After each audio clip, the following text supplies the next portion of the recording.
What's up, everybody? Welcome back to another episode of Gunfish TV. I want to thank you for tuning in to my channel today. I appreciate it very much. Today I'm out here on a beautiful lake. It is a small lake. It's only, I think, about 120 acres, somewhere in there, and it is a trolling motor only lake as well. But I'm out here today and I'm going to be doing some bass fishing. Actually, I'm going to be fishing for kind of whatever bites, but we're primarily going to be using bass techniques. So I couldn't really decide where I wanted to go this morning. It got down to like 50 degrees last night, which is crazy for here in Virginia or Southern Virginia for the end of June. Absolutely crazy. So it cooled down big time last night. As a matter of fact, water temps are 78, so it did drop the water down into the upper 70s, which last week they were like in the mid 80s. So I'm thinking that the fish should be on the shallow water type patterns. I'm hoping that we're going to be able to catch some on top water, on the frog, on the buzz bait. Maybe I throwing a fluke in the pads. Maybe in here kind of has like those dollar lily type pads, has like those white flowers that grow on top of them. They're not real big, but you know, I should still be able to obviously fish a frog through them. The buzz bait, I'm not so sure. It might get hung up right much, but I don't know. We might go out a little bit deeper. This lake does have a lot of hurdles in it. A lot of like people drop Christmas tree hurdles, stuff like that in here. So a lot of that stuff offshore in about that 7 to 8 foot range, which is about the deepest water in this particular lake. So we're going to get at it. We're going to get fishing. We're actually going to start right here at the ramp, start going down, probably going to throw the buzz bait. So let's go ahead and let's get to it. All right, so I just saw a fish chase some bait fish right over here in these pads in front of me, right as I was getting ready to drop the trolling motor. Let's pick that buzz bait up. I got that white horny toad on there.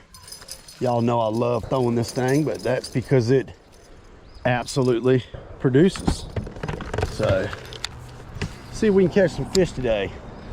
And like I said, I'm not real sure how good this is going to come through these pads. I don't think it's going to come through good at all. It looks like we have about maybe 2 foot visibility. Oh yeah, there's a lot of bait up in the pads. Right then when I threw up in it, I could see the bait fish jump all around. It could be fry. There's a lot of pickerel in here, so I'm definitely expecting to catch some pickerel. That's just going to be part of it. But hopefully we get us a big old bass. And I guess something else I should mention too is this is a tough lake. I mean, this is a tough lake. Like it is one of the toughest bodies of water that I fish. And I don't really know why. You know, a lot of times these smaller bodies of water are really good. But I've fished this place all my life, and everybody around here knows it is a tough lake. Some days can be really good and some days can be really bad, and most of the time they're really bad more often than not. But there are big fish in here, and that's what keeps me coming back, is the fact that there are big ones in here. So hopefully we can get one of those to hit the deck today.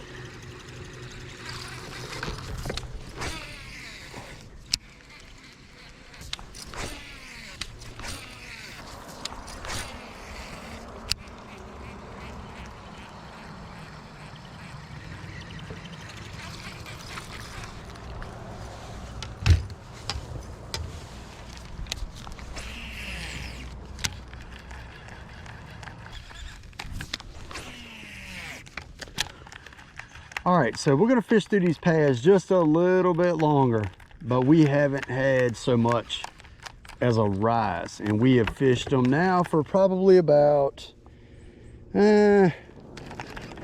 probably over 30 minutes probably without a single bite. So we're gonna fish down just a touch further right here to the end of these pads in front of me, and we're gonna fish random trees probably with the buzz bait or popper or something, and then we're gonna move off the bank and try something else. Maybe pick up a chatterbait, throw a chatterbait out in front of the pads, kind of off on the flat, that little first drop, maybe along the edge of the channel. Not 100% sure, but we've got to do something different because this definitely is not producing right now. So Kind of surprised, I'm going to be honest with you, with the water temp 77.5. So the more we've moved up towards this end of the lake, the cooler the water has gotten. I really thought that that would help this topwater bite, which it really may have shut the fish off, which is terrible for in here because they're hard enough to catch anyway. But I was really hoping it would kind of push them up on the bank and turn them on. I don't know, we'll see. We're gonna keep going down, and like I said, we got a bunch of like offshore stumps and stuff out here that we can target, so we can throw all around them with a popper, flip around them. I have flipped around a couple as we've came down, but I don't know, right now, nothing.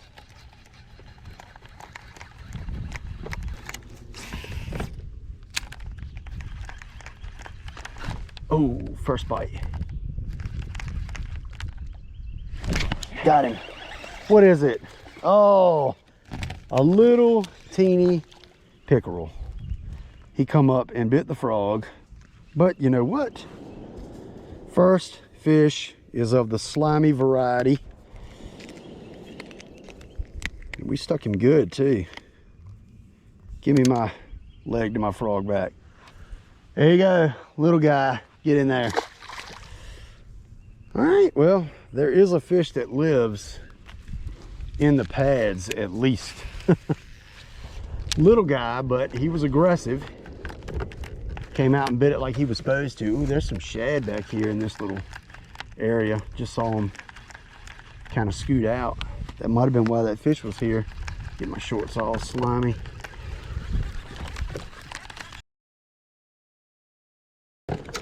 All right, we just got switched up. Make sure I tighten my drag up.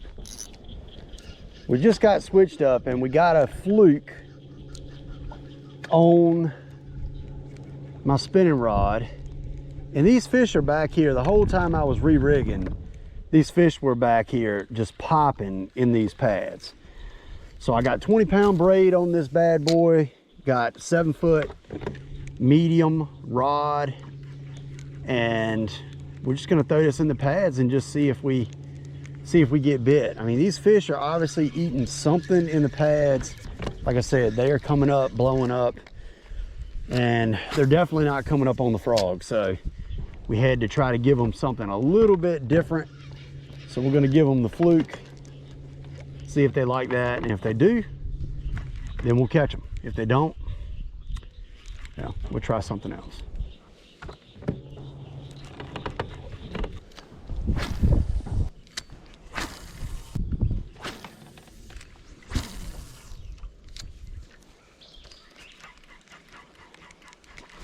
Oh, that little pike come up and blew up on this thing.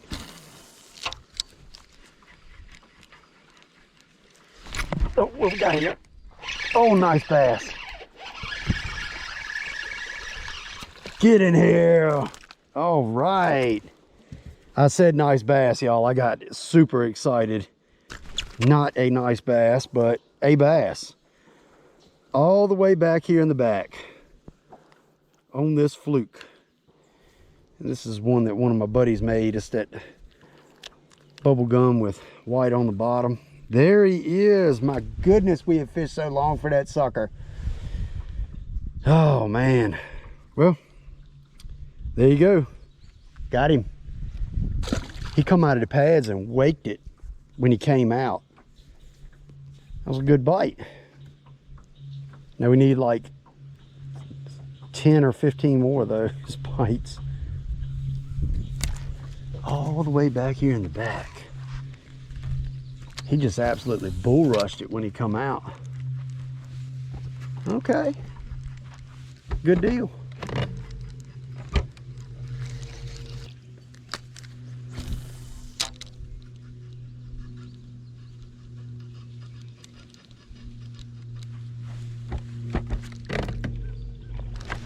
Got it.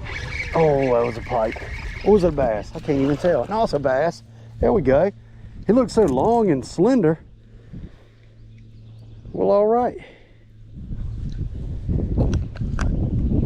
There's another one. Hey, we just picked up the fluke. Catching a few. Now, when the fish sounded like it blew up in there, it sounded a lot bigger than this one, but hey. Oh, it got stuck on my glove. I will take that all day.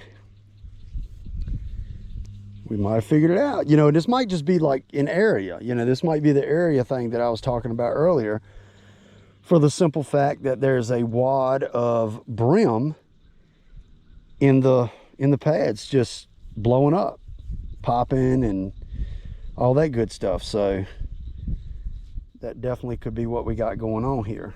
Could just be a brim fest in there, and the bass are in there chasing them around.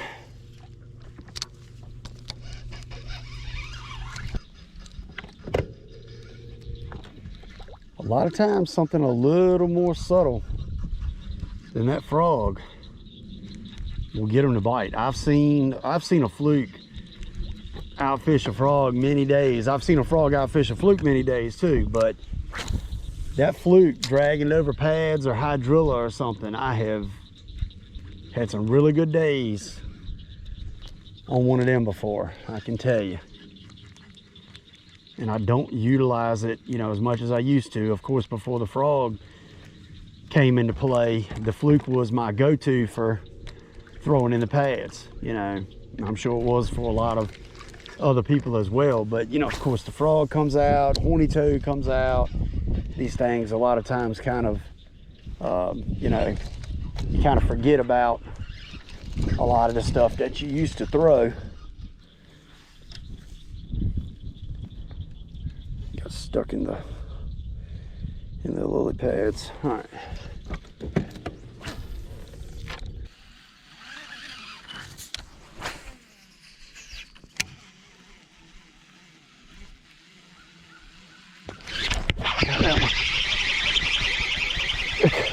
If I can catch up with him. Oh God, it was a nice bass. That fish came at me like 1,000 miles per hour and I could not catch up with him. I mean, I'm throwing it on a 7-1-to-1 reel, and what a bummer.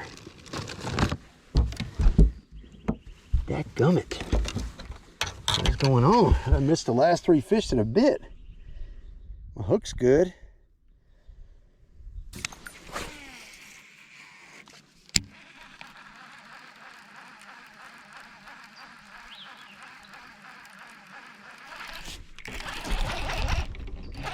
That's probably a pike.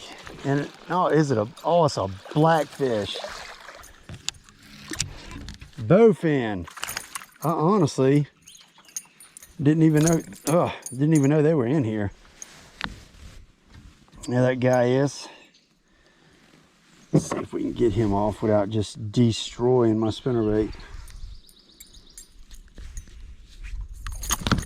There we go. Took my trailer, but I can handle that. Well, he was sitting out in front of the pads. He was sitting out. See if we can get us another fish.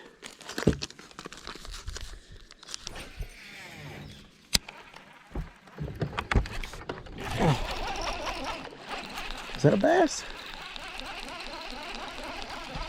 No, pike. Oh my.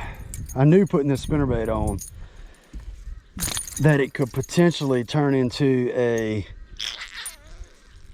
pickerel catching video, which we're definitely not gonna try to let that happen. But I'm just gonna throw up here like right to the edge of the pads and reel it back to the boat, because it almost seemed like when it got cloudy, the fish pushed up into the pads, like from possibly out in front, and then pushed up into the pads, and then maybe they've pulled back out, or maybe they're just sitting in there. Not real sure. But we got a little bit of wind blowing right here on this bank, so we'll throw the old spinnerbait and see if we can get hooked up on a big bass.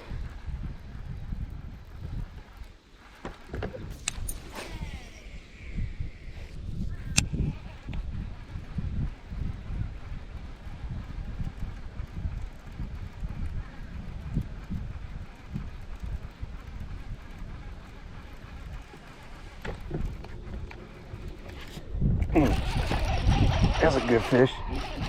What we got? Oh, is it another blackfish?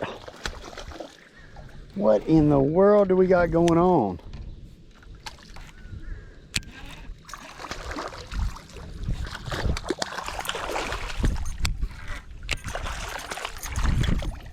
These suckers here. Chill out.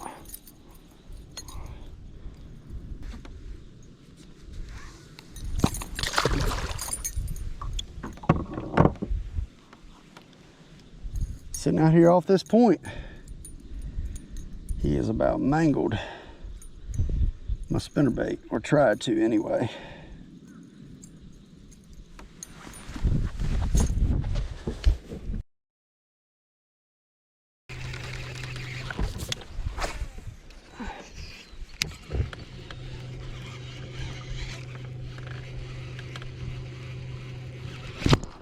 Here we go. Look at that. A cloud literally went over the sun. I sat right there and set it. That is how doggone specific these fish are being right now, which is crazy. Turn around. I mean, pegged him perfect. Not a big guy, but he is a bass. We will take him. Thank you, bud. I mean, literally, now the sun's back out, but I mean, that's just, it's kind of crazy. Not even gonna lie. You know, but I mean, I've seen it like that so many times before. And a lot of times when that certain bite is on, you know, very small portion of the time are you actually fishing in the prime conditions of the day, or whatever time those fish are biting. It's really crazy. That wind has picked back up a little bit. You know, the sun went behind the clouds. Now we're back full sun conditions, but we might be able to get bit. I don't know, the wind's blowing so hard now that it's actually blowing my bait. But it just goes to show you how specific these fish can really get.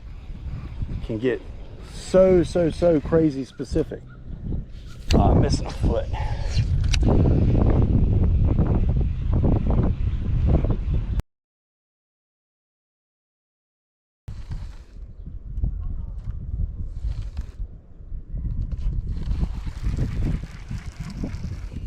Let's pick up the old drop shot.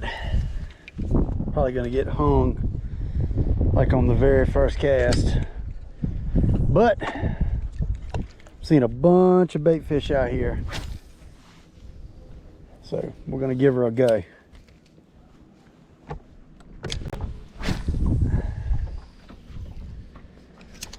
I tell you, I've been fishing this place all my life. And every time I come out here, as many times as I've fished it, and it has been a lot, I'm always like, it's gonna be better. I know they're in there. It's gonna be better. And although I've had decent days through the years, this place most of the time is a disappointment, and it blows my mind. It blows my mind. You know, I've thrown the big worm and the drop shot out here offshore in the channel, off the edge of the channel, for probably about 30 or 45 minutes now. A really long stretch, kind of went out, went all around, threw it, and absolutely nothing. That was a stump. That was a stump. Y'all don't get excited. I almost got excited myself, but that was a stump. And I just threw off my worm, I'm pretty sure. Yep. But we're gonna throw our way right up here to the ramp. We're gonna throw out here in front of the dam, and then that is gonna be it. That is gonna be a tough day. I mean, another doggone tough day out here. I don't get it. I just do not get it. We'll put the old robo worm up here. I just don't understand this place sometimes.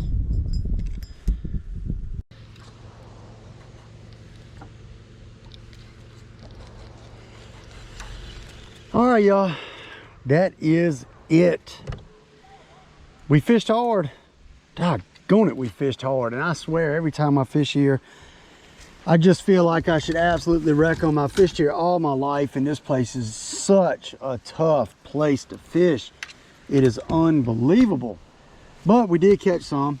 So we didn't get skunked, but we're gonna get this thing on the trailer, get on back home. And I don't know, maybe we'll get them a little better next time. We'll see.